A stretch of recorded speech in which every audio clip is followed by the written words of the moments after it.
Hey everyone, welcome to Clickfix Tech.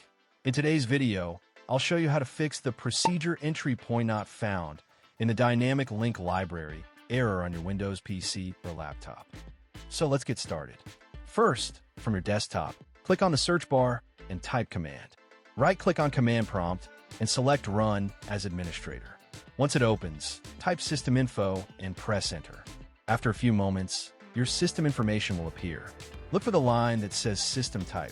For example, mine shows x64 based PC, which means it's a 64-bit system.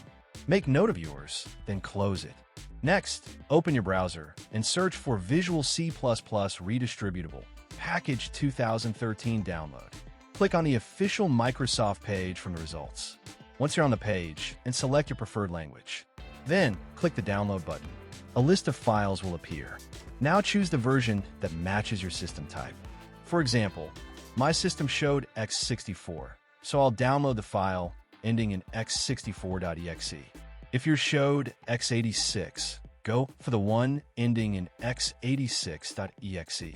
Once you've selected the right one, click Download, and the download will begin. After the file is downloaded, open it from your Downloads folder and follow the on-screen instructions to install it. Once that's done, now let's scan for any corrupted system files and fix them. Search for CMD again, right-click it, and run it as. Type SFC /scan now and press enter.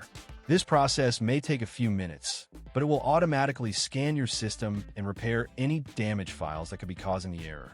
Once the scan is complete, simply close the window and restart your PC or laptop. And that's it. After restarting, try opening the program that was showing the error. It should now work without any problems. If this video helped you fix the error, don't forget to give it a thumbs up and subscribe to Clickfix Tech for more easy-to-follow tech tutorials.